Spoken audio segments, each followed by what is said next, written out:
It's all quiet in the underground bunker. Doors closed, locks bolted. But the Great One isn't just resting on his laurels. He's making sure your weekend is even better by giving you his best. This is the best of Mark Levin. Judges. The administration has taken the position that no federal judge can order a president of the United States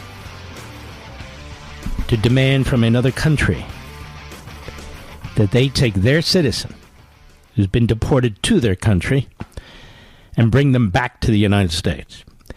The administration has also argued that a judge does not have the power to interfere with foreign policy like that either. The administration is correct 100%. Now, I like to go back to the beginning, as you know, ladies and gentlemen, the beginning being the Constitutional Convention, sometimes before that. And this issue actually came up.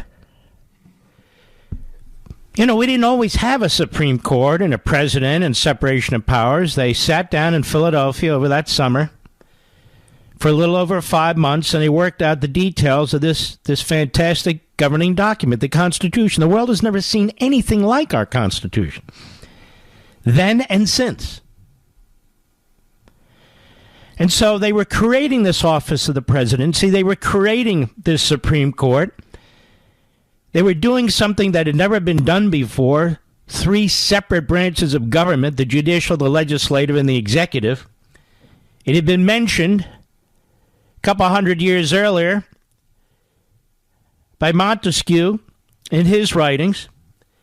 It was mentioned a little bit earlier than that by John Locke in his writings, but Montesquieu was very specific about what he had in mind.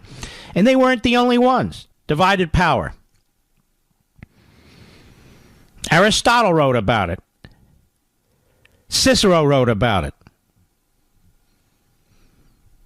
And if you look at England, once the monarchy began to lose power, they had a separate parliament and a monarch and a court system. At no time, not one syllable was expressed in support of the idea in any of the state ratification conventions that received the Constitution that the judiciary was lacking power, that this Supreme Court that they created was lacking power. But what's interesting, and I did a little review of this over the weekend, if you go back and you look at Madison's notes and you look at what they proposed about the presidency of the United States, they did have an idea that came up and was quickly rejected by the overwhelming majority of the delegates at the Constitutional Convention. And that was a judicial council. And this judicial council, as they were thinking about it, would oversee every decision that would be made by this president they were thinking of establishing. And so you would effectively have some kind of judiciary, some kind of court, some kind of judges having the power to veto a presidential decision or to help convince a president to change his decision, somehow, alter it or modify it. Now, 3 of the most powerful of the delegates who came up with this idea, 2 of them being Madison himself and John Dickinson, supported it. But the vast majority said no way. This president that we're thinking of establishing, this executive branch, there must be a distinction between the judges and the president and these members of the legislature. There must be a distinction. There must be a separation of powers. Because Montesquieu, as they would later write, informed them that if the legislative becomes part of the executive, or the executive becomes part of the judicial, or judicial becomes part of the executive, you will have tyranny. That's what he said. Now we bring it to modern day. we have a phalanx of judges unknown to you, their resumes unknown to you, their backgrounds unknown to you, without your consent, without your knowledge, without your input in any way, determining that they shall make executive branch decisions, that they will, in fact, be a judicial council, if you will, looking over the shoulder of the president, making decisions for the president in lieu of the president, or trying to force the president to modify his decisions. And they do this without any constitutional basis whatsoever, than an interpretation of the Constitution which was wholly bastardized back in 1803 under Marbury versus Madison by a very partisan political chief justice by the name of John Marshall. That's the only basis upon which they're doing what they're doing. It completely changed the nature of our government. One of the great constitutional thinkers of all time was not a lawyer, but he was a historian / philosopher, and his name was Raoul Berger. And Raoul Berger wrote an entire book on this subject, and he was prolific in the books that he wrote and prolific in the research that he did, like few others. He and Robert Bork became good friends. But he was a professor. He became a professor. He didn't start out that way. He was an immigrant, a Jewish immigrant from Germany. And he talked about government by the judiciary. He did the most thorough analysis of this of anybody I've ever seen. He's not with us any longer, unfortunately, but you understand. And there is nothing that confers this kind of power on these courts. The lower, appellate, or Supreme Court for that matter. Nothing. They talk about the necessary and proper clause. Folks, you're going into second-year law school here with me, but I'm putting it in plain English. The necessary and proper clause. What's that all about? Well, the clause isn't actually called the necessary and proper clause, but it is a clause in the Constitution where Congress is granted the power to pass laws and the executive to enforce laws that are necessary and proper for what? For the general welfare of the public? No. For what?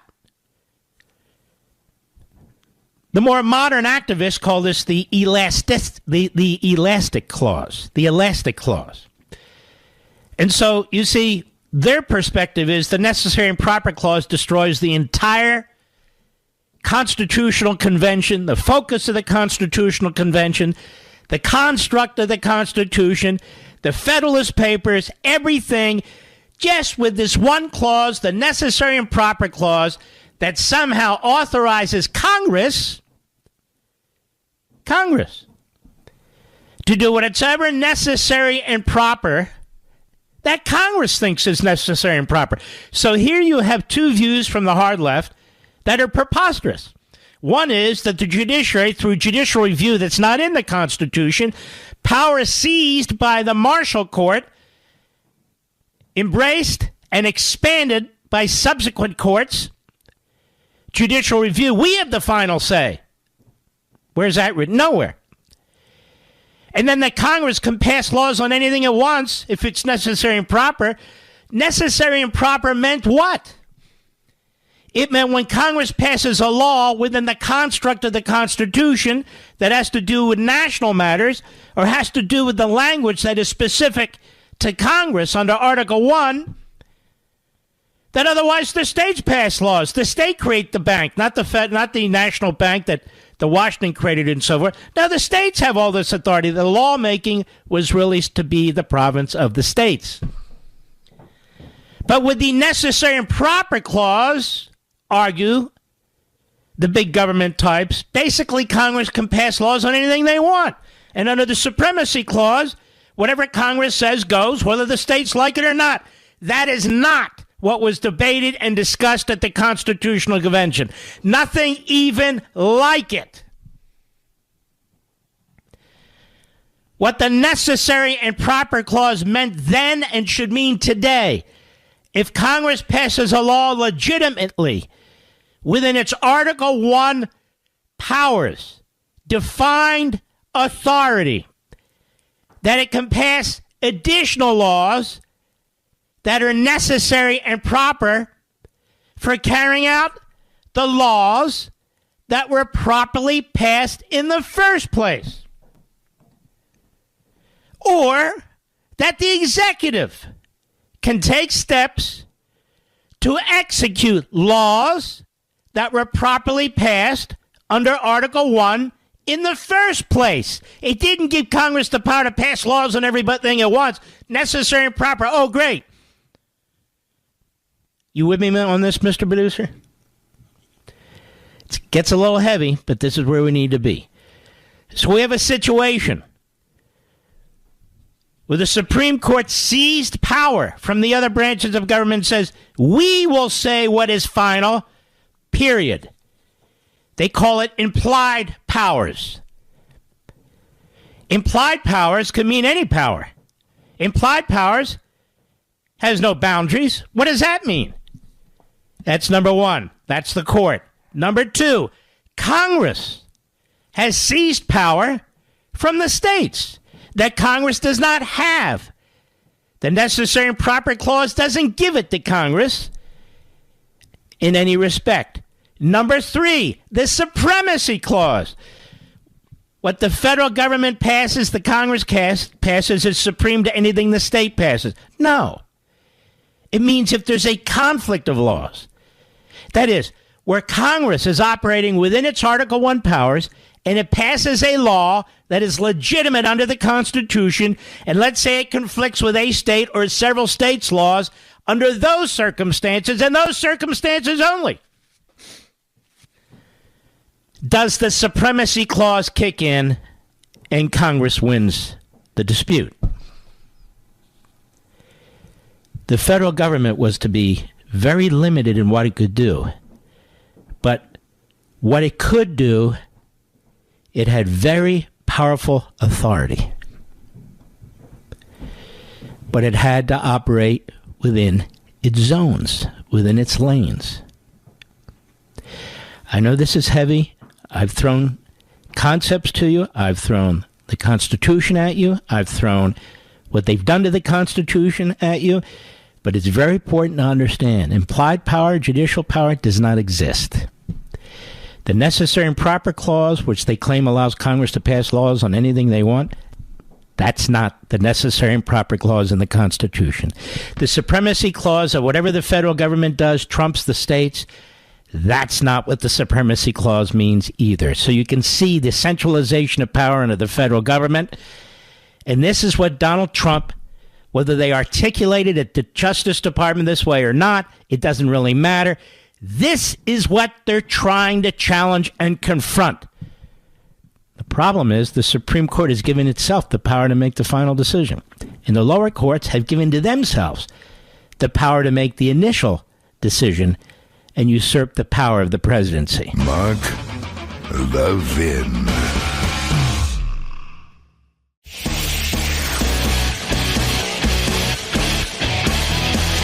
Making your weekend even better. This is the best of Mark Levin. Let's talk about due process for migrants, particularly illegal aliens, including illegal aliens who've committed some horrific acts. Due process. Wasn't a lot of talk about due process when Dwight Eisenhower, about 70 years ago, was rounding up Mexican Americans, or Mexicans who were in America, 1.3 million of them, and in 6 months period of time, the military removed them from the country. Not a lot of talk about due process, just making a point. But they tell us Donald Trump is creating a constitutional crisis, that Donald Trump isn't honoring the decisions of the courts. More on that in a moment. But that's not the case I want to discuss with you. I want to discuss with you the 1944 case of Korematsu versus United States. You've heard me reference this over the years. You've heard me talk about it, but I want to get a little bit more of a thorough review. What does that have to do with everything? It has everything to do with everything. And actually, as I was reading about it over the last few hours to try and find a nice, concise summary for you, I was shocked to see that Wikipedia actually did a good job. You know, they hate my guts and write nasty stuff about me. Very dishonest. But here they were very honest. This was a case in 1944, a landmark decision by the Supreme Court that upheld the internment of Japanese Americans and Americans of Japanese descent from the West Coast. They set up military areas during World War II.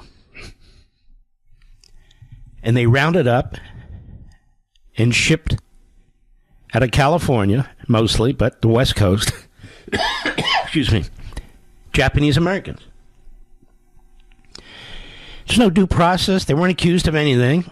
They just looked different, and they were Japanese.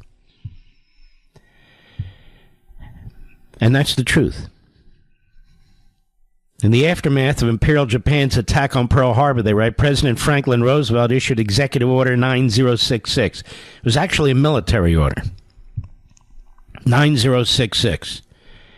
On February 19, 1942, authorizing the U.S. War Department to create military areas for which any or all Americans might be excluded.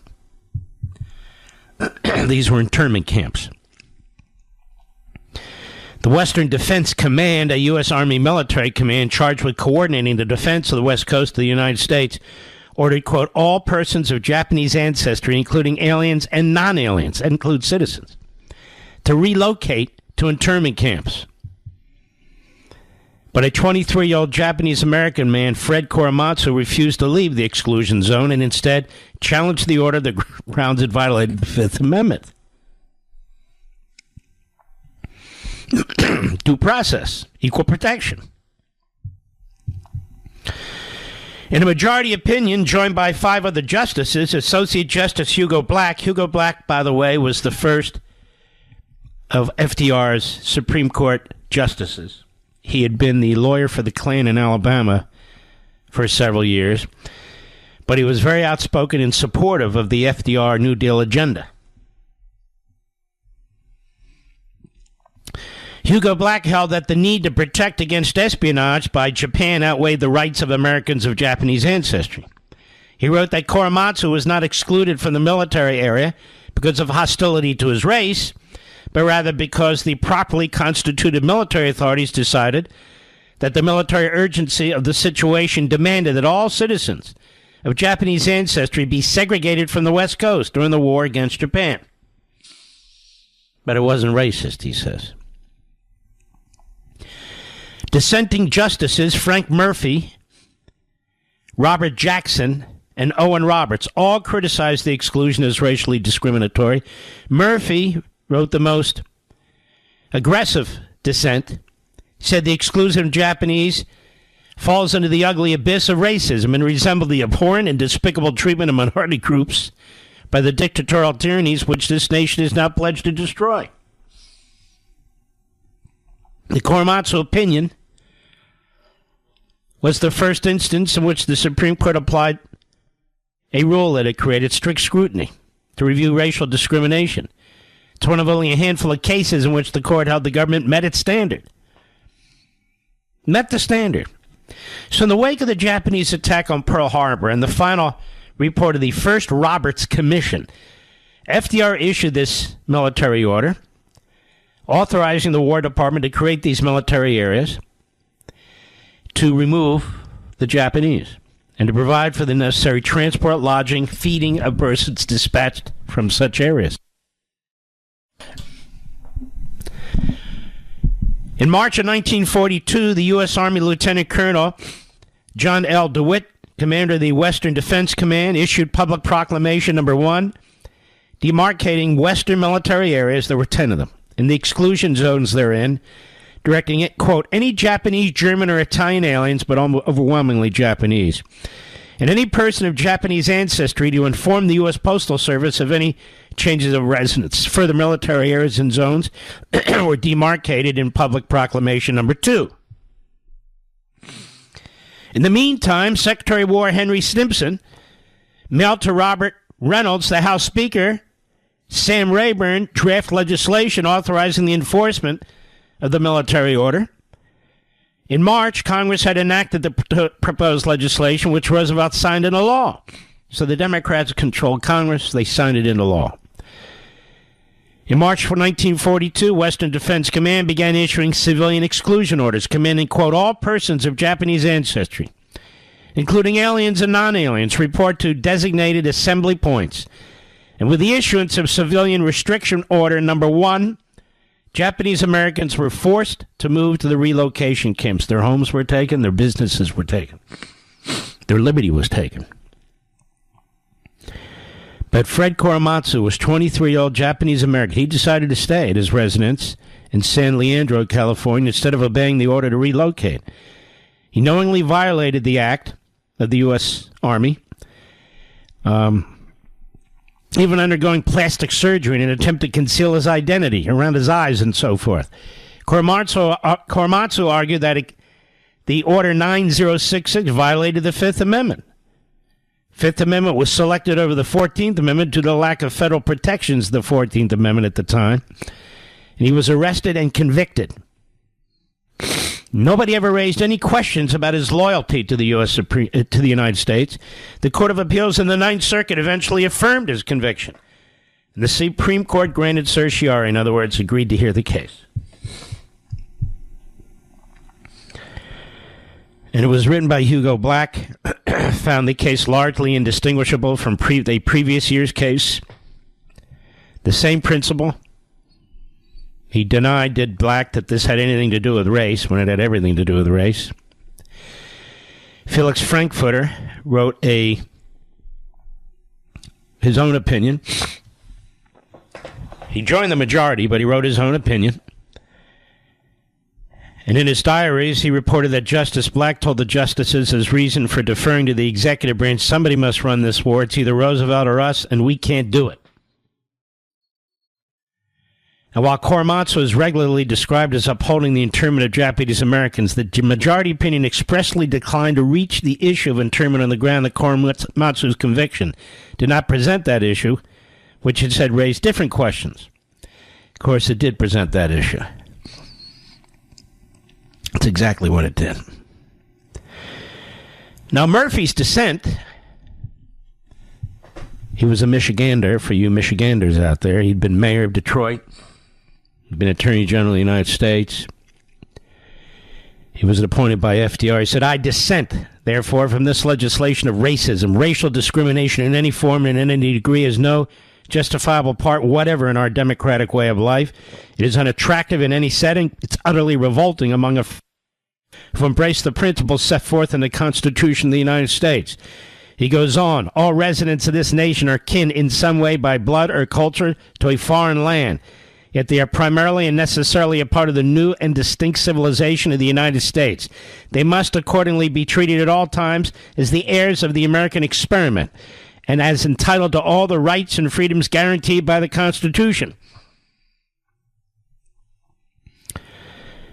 And there were two other justices, Jackson, who'd been an attorney general and also been a prosecutor for the United States in the Nuremberg trials. He's quite a man, actually. And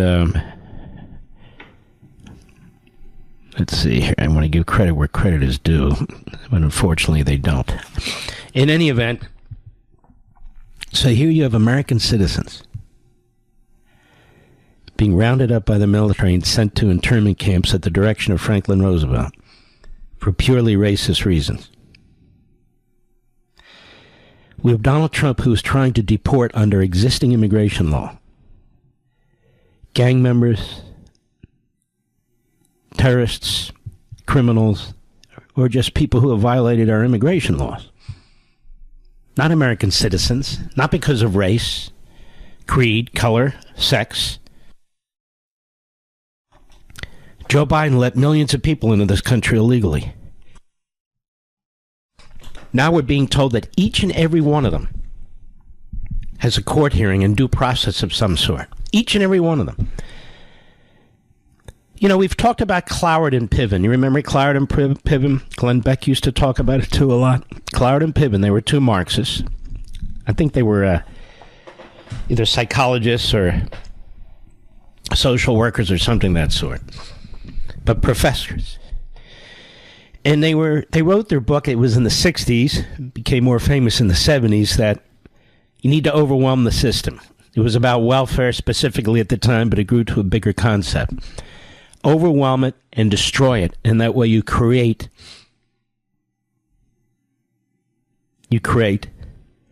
uprisings, you create revolutions, you create dissent, you stir the pot. So use the system against the system. And they were focused on welfare. But now, you see, ladies and gentlemen, let's focus on immigration. So Biden opens the door to all these illegal immigrants, millions of them. And now we're told that the only way to remove them is for each and every one of them to have some kind of notice and hearing.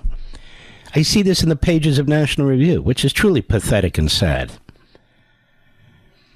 Because what I know, what these progressive judges that Schumer made sure got appointed knows, what we all know is we don't have enough administrative law judges, enough federal judges, to give each person a habeas or some kind of due process hearing. It's not possible. That's number one. Number two, even in cases where they have a right to such a hearing, where they're claiming amnesty, they come into the country because they fear for their lives, many of them never show up. They disappear. 95% of them don't go to their court hearings.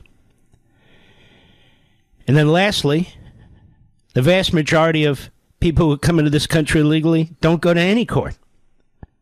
They just disappear into society. And so this whole idea that there should be due process hearings of some kind, it's not about due process.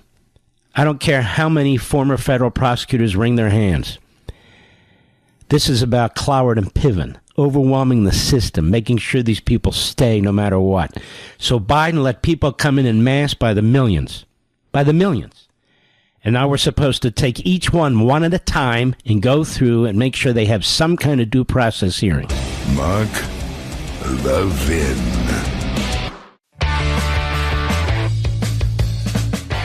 You're listening to the best of Mark Levin. Let me start this way, America. Due process, illegal aliens, and the know-nothings. You're hearing it in the left-wing press, in the Never Trump editorial pages and columns, interviews with former federal prosecutors and more. You cannot and must not deport anyone without some kind of notice and due process. That's the American way. That's compelled by our Constitution. So I'm laying down a marker now. You'll hear this regurgitated elsewhere, no doubt, after. Yet no matter how much I look, I cannot find anything from these people on how this is supposed to actually work. What kind of due process are they talking about? The kind of due process that applies to citizens? If not, then what lower standard suffices as constitutional due process? And who decides? Immigration judges? Federal district judges? Exactly how would due process of any kind be administered to millions and millions of illegal immigrants? We don't have courts, that is, we don't have enough courts of any kind in our country to handle the tsunami of cases that would be involved in millions and millions of cases. In other words, our government could never process all these people, meaning a massive number of illegal immigrants would be able to stay here indefinitely. Effectively, this is massive amnesty. And how would we force them to appear in court in the first place? Even now, millions don't show up on their court dates. They just disappear into the population. This was all intentional. The border was open to anyone. In fact, aliens were encouraged to come here, and hundreds of thousands were flown into the country under a bastardized parole process, which was instituted by a Biden executive order in the contravention of federal law. This is the Cloward Piven strategy. Flood the system, overwhelm the system, break the system, and in doing so, achieve your goals. The same people in the Democrat Party and the media, and their never-Trump sycophants, who opened the border and solicited the illegal entry of millions of aliens into our country, and who don't give a damn about any of the women who were sold into sex slavery and the hundreds of thousands of missing unaccompanied minors, now claim to be concerned about due process when their objective is to prevent the deportation of millions of aliens they brought here in the first place. Oh, and to those legal analysts on websites and in the media, rather than your self-righteous moral preening, why don't you lay out your legal and administrative program so we can all benefit from your enlightened wisdom on how to remove millions of illegal aliens who are illegally imported by the Biden regime? That's all. What do you think of that, Mr. Producer? The point is, ladies and gentlemen, we don't even have a legal infrastructure to process millions and millions of people through some kind of due process rights. And what makes due process constitutional? Some lower level of due process. What's the standard? We don't have one. We don't know. Now, some might point, well, look at our immigration laws. Under this circumstance and uncircumstance, that's a little bit of the tail wagging the dog. It's not what I'm talking about, this circumstance or that circumstance. I'm talking about millions and millions of aliens who are in the country. You don't know in advance whether this or that applies. You got to find them and find out whether this or that applies. And it applies in a small percentage of the cases. The vast majority of the people who are here illegally, the crime that they committed is their presence here illegally. I'm just wondering how you're going to process them and how first of all, you're going to force them to show up. And so there are serious issues here. And the people who masterminded this illegal immigration, massive importation in violation of our immigration laws, are now many of the same lawyers, same politicians, same think tanks and ethnic front groups who are complaining about due process. And for our friends at National Review, and I'm not going to call them out by name because I don't want to humiliate them, don't you get sick and tired of writing to yourselves? If you have a plan, let's see it. Let's see it now. If you believe due process should apply to everybody, and I mean everybody, before they're to be deported, then tell us what kind of due process. Full-throated due process that United States citizens get? Something short of that? Like what? What will withstand constitutional challenge? What does the Constitution compel? Write it. Tell us. Well, Congress can pass. No. This is an issue of due process under the Constitution. Congress can't change it by statute. You're not messing around here with one of these backbencher slip and fall lawyers. Somebody who actually knows the topic. I am asking you. I am calling you out. I am challenging you right now. What is the constitutional due process standard that you're thinking about? Who determines it? Administrative law judges, federal district judges? I assume the Supreme Court at some point will get to write it and make it up. So much for originalism, but nonetheless. Just tell me. And then tell me how administratively this is going to be enforced. You know, it's one thing to have a standard now, whatever that standard is, which I would love to see, so I can question it. But whatever that standard is, notice, they'll say. Okay, great, notice, whatever it is. How do you compel people to show up? How do you compel them to meet their scheduled court date? Which courts are we talking about? We certainly don't have enough administrative immigration judges, let alone federal judges. Can you imagine 10 million people flooding the system? There'll be no time for any other kind of cases. What should we do? Hire 10,000, 20, 50,000 administrative law judges? What should we do? Add another 1,000 of these genius lawyers to federal district judgeships? How are we going to handle this? I want to know. Because Biden destroyed the system. And what all these people are arguing for, hear me now, America, Mr. and Mrs. America, put down your sandwich, raise the radio in your car. Mr. and Mrs. America, what's going on here is an argument for massive, massive amnesty. Because we cannot handle all this. It's impossible. We've never seen anything like this before. We've never seen anything like this before. I went back and looked at the due process issues that arose when Eisenhower had the military round up people and send them out of the country. Mexicans, many Mexican Americans accidentally. Notice how the Democrats and the media love Eisenhower. They figure he's a rhino, but he did what he did. He called it Operation Wetback. I didn't. That's a racist phrase. He used it. So did Cesar Chavez, by the way. Because he felt these people were purposely undermining the farm workers' union movement. But that aside, what they're asking for is something that's truly impossible. And they know it. And they know it. And they have radical judges backing them up.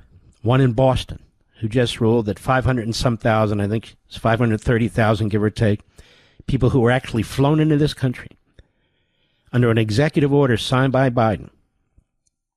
Signed by Biden. An executive order which effectively rewrote the parole provision of our immigration laws. In other words, bastardized them so he could bring them all in. She just ruled that you cannot deport those people, even though that was done by executive order and can be undone by executive order. She said no. Some sort of due process rights apply. And I'm sitting here scratching my head. Really? And which due process rights are you talking about? Which ones? I notice in the Supreme Court's ruling that everybody points to here, which I have in front of me, which is a tiny little thing, 8 or 9 pages, and half of it's the dissent. Well, did they dissent, or what did they do? What they always do. No, they didn't really dissent. They dissented, but said they didn't dissent. That would be Sotomayor and the rest, with their own disposition of the application. The relevant part of this that people are citing, people are debating over the language, and they're debating over it because the Supreme Court was ambiguous. That's why, and purposely so. The lower court's order properly requires the government to, quote-unquote, facilitate Abrego Garcia's, this is a guy from Maryland who's now a cause celeb, an illegal alien who should be deported, his release from custody in El Salvador, and to ensure that his case is handled as it would have been had he not been improperly sent to El Salvador.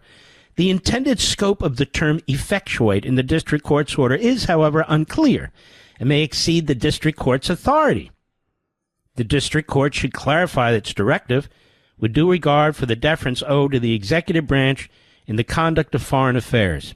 For its part, the government should be prepared to share what it can concerning the steps it has taken and the prospect of further steps. The order hitherefore entered, the Chief Justice is vacated. You know what this says? Nothing. That's why people are fighting over it. It's a great victory. It's a great loss. The word facilitate, perfectly ambiguous, bureaucratic word. Effectuate. What they're saying here is, as I read the tea leaves, look, there is a separation of powers issue. The executive branch handles foreign policy. So when you say effectuate, lower court, you need to spell out exactly what you mean so you're not interfering in foreign policy and not violating separation of powers. in terms of the word facilitate, the government, meaning the Trump administration, needs to facilitate the release from custody in El Salvador of Garcia back to the United States. So the first part of the same of that sentence contradicts the next sentence. You need to facilitate the return, but effectuate in the district court's order. Unclear how that may proceed. So clarify what you mean by effectuate, and while you're at it, government, facilitate. Now, Mr. Producer, does this make any sense to you? Let me read it again, the relevant part. The order properly requires the government to facilitate. They're putting quotes around it because that's the lower court's language. Garcia's release from custody in El Salvador, and to ensure that his case is handled as it would have been had he not been improperly sent to El Salvador. The intended scope of the term effectuate in the district court's order is, however, unclear and may exceed the district court's authority. What's going on here? What the Supreme Court could have said to put an end to this is, look, maybe errors were made in this process, but as a practical matter, even if Mr. Garcia is returned, they will immediately institute deportation orders and have him removed anyway. Putting aside MS-13 and all the rest. Putting it aside. It's pointless. That's the point. Moreover, if the Supreme Court has some notion of what it means by a process, then spell it out for the other 10 million illegal aliens. And tell us how the lower courts are supposed to handle this. Tell us. Or you have to leave it to National Review and the editorial page of the Wall Street Journal to go on and lecture and tell us absolutely zippo. Nothing. Mark Levin.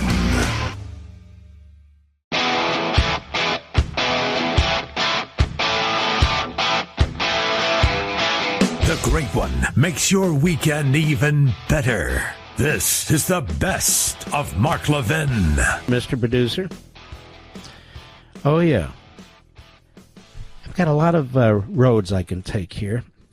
I want to take one that I think will interest you. It's not a news article. It's not a news event. You want to have a little bit of fun? Let's have a little bit of fun. We like to do a lot of thinking here, don't we? Exploring ideas. So here's my question for you. In the Declaration of Independence, it talks about unalienable rights. It talks about life, liberty, and the pursuit of happiness. Happiness. It talks about natural law and natural rights. Universal truths. What are they talking about? Where does all this come from? Where does it come from? Now, if you said John Locke, you'd be right. If you say Montesquieu, you'd be right. But not completely right. What do you mean, Mark? It comes from God. That is, natural law and natural rights. What makes them natural? God. Stay with me. Even those of you who don't believe in God, stick with me. You're going to, I think, find this interesting. When I say, and I say often, the people are sovereign, not the government, not any institution that lords over the people are sovereign. Where does that come from?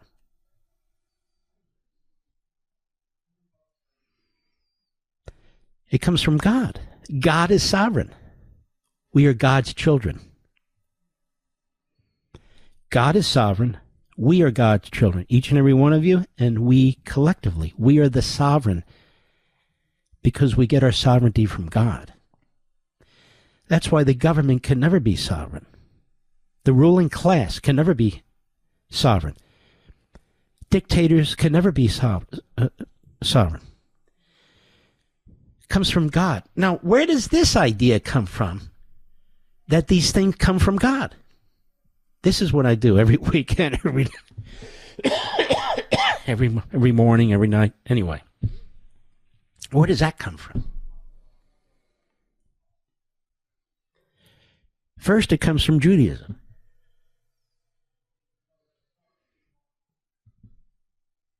First, it comes from Judaism. And then Christianity is born. And Christianity and Judaism embrace the same understanding of God and sovereignty. By that I don't mean Jesus. I mean God as an energy force, as a belief. Can be a human being too, but God. For some people, it can be. For other people, it can't be. I don't want to get into that. That's not the point. This is where we get our Judeo-Christian understanding from. God. We're sovereign because of God. We're not sovereign just because we're human beings, just because we're people, just because we're individuals. It doesn't even make any sense, does it? Now, for those of you who say, wait a minute, you know what? I'm a Christian, I'm a Jew, I'm a this, I'm a that. But I don't buy this stuff. You don't have to. That's the great thing about what? The Enlightenment. The Enlightenment. Or the West, if you prefer. You had Reformation, you had the Enlightenment. When Thomas Jefferson is asked where all these ideas come from, the Constitution, he lists a number of the philosophers that they relied on, including Locke, John Locke, who was the most important philosopher during the Revolutionary period, and Montesquieu was the most important philosopher to the framers of the Constitution. They get 3 branches of government from him. Now, there were ideas about dividing government, dividing power. Go back again to the Jews, the earliest, the ancient Jews, the ancient Christians, goes back to ancient Athens and Aristotle, goes back to ancient Rome and Cicero and all this. Just listen to me, this is important. The United States is the first country on the face of the earth.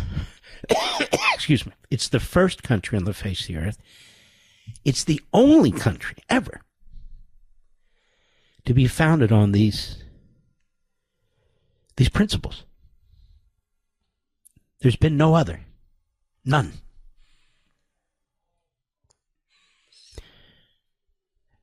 And they are most concisely and brilliantly stated in the Declaration of Independence.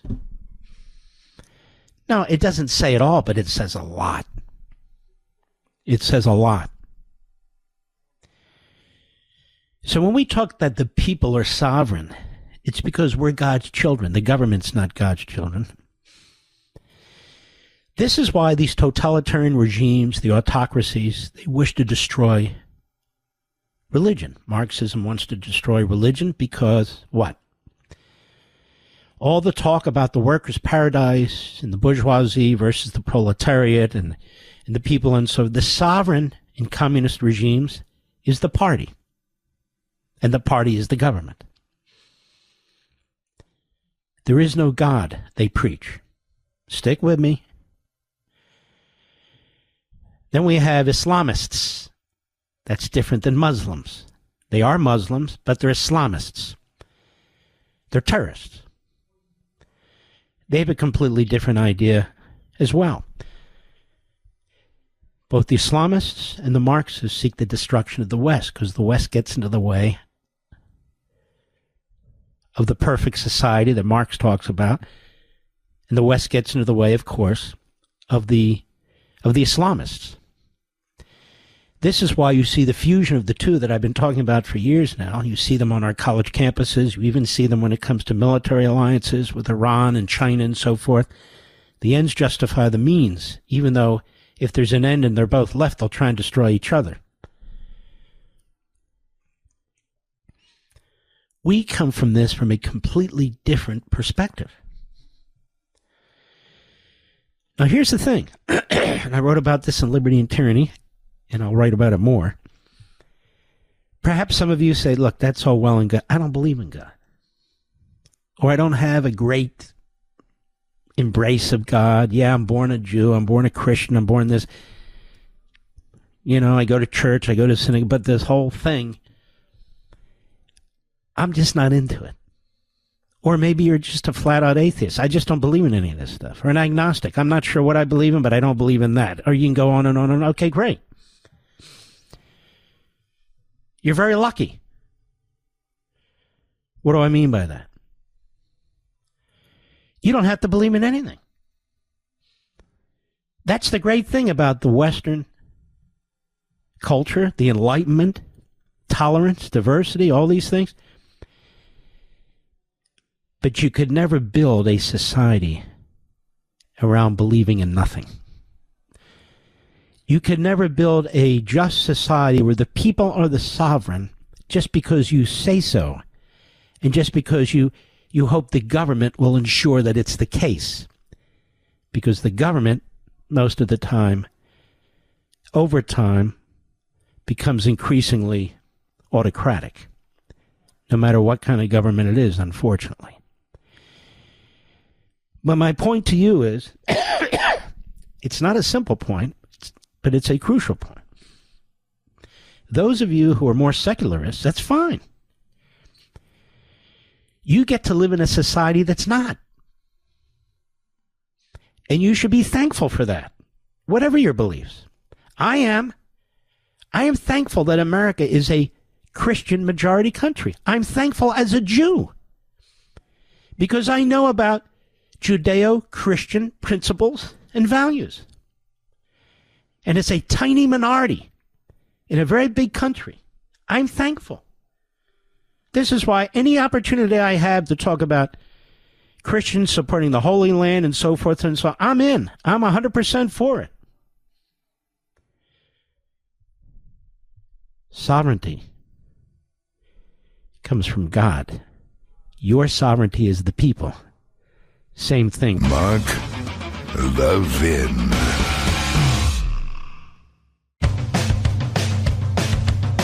We're giving you nothing but the best of Mark Levin. Reuters, Ukraine and the United States signed a memorandum as an initial step towards the clinching of an agreement on developing minerals in Ukraine, says Ukraine's first deputy prime minister and economy minister.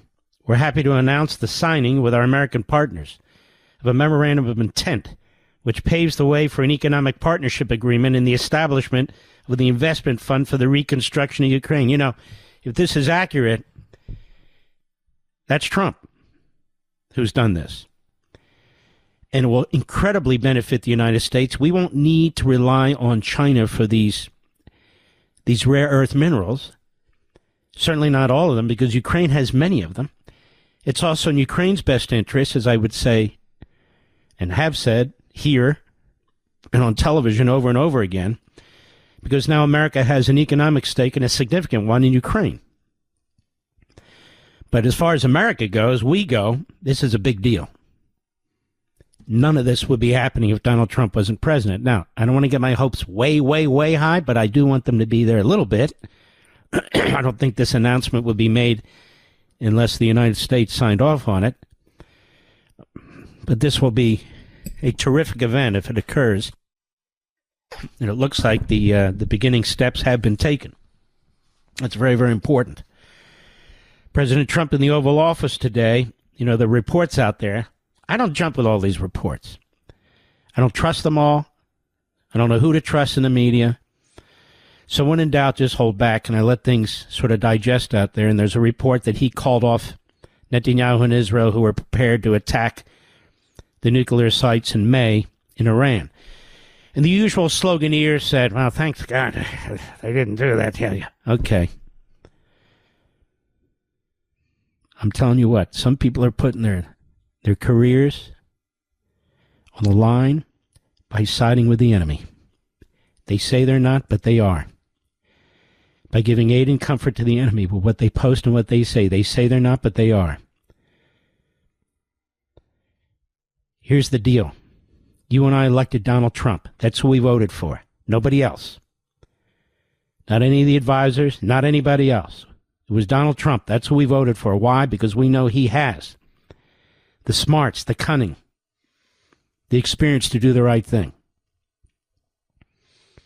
All these Lilliputians who are trying to influence him.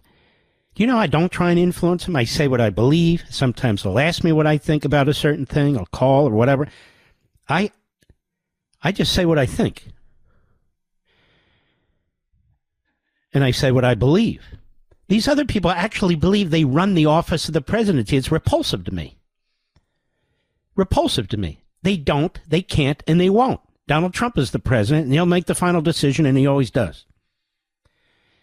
Anyway, so this issue was raised in the Oval Office this afternoon, and you can hear for yourself what the president has to say. He's saying the same thing he always says. Look, I'd rather not do any of this. I want a deal.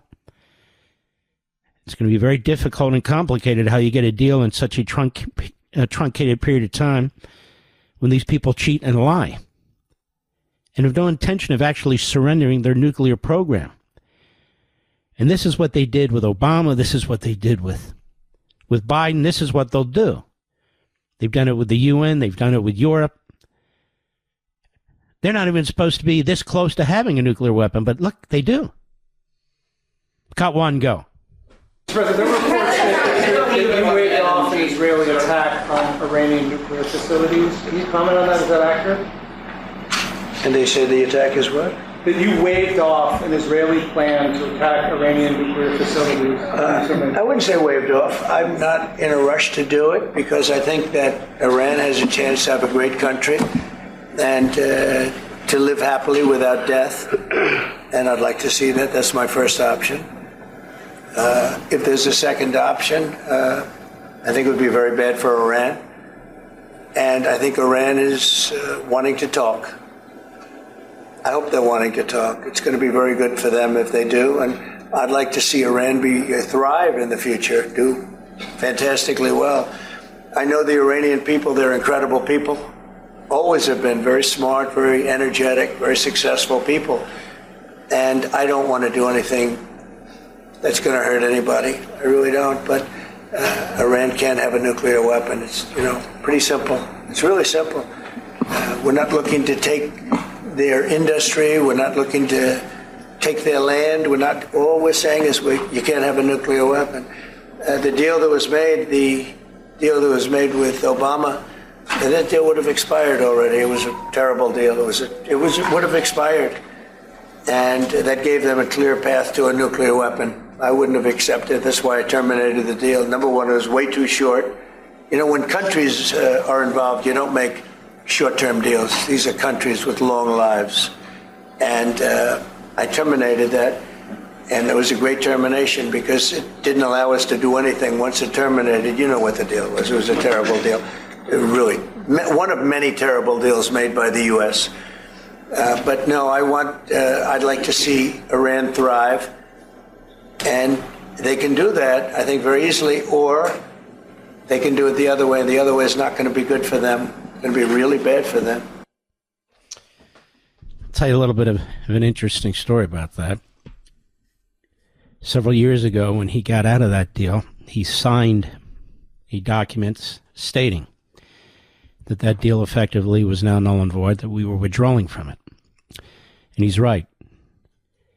If he hadn't done that, as of right now, they would have such a weapon, and they would have had it with the sanction of the United States, Europe, and the United Nations. So, unknown to me, invited a few of us. It sounds like I'm with him all the time. I'm almost never with him. I try not to bother the president. Other people are bothering him. I try not to do it. I really, it's not my place. And at his home in New Jersey, his golf club there. And he goes downstairs and he says, Mark, come with me. And there's a group of people down there. And I think it was Sunday, and he's taping a video for Monday. He said, you're going to like this. And there he is signing the document withdrawing from the Obama deal. And he signs it in front of all these people, and then he says, Mark, come here. I said, okay. And he hands me the pen. Did I ever tell you that, Mr. Producer? He hands me the pen that he uses to sign the document withdrawing from that Iranian-Obama nuclear deal. And by the way, I wonder if these so-called influencers and podcasters and subscription guys and all the rest of them, if they think he did the right thing. Do they? God, I'd love to debate one of these guys. I really would. Really. One of their big guys. And so that pen is framed. I handed it to my stepson because this is an area that he works on very hard.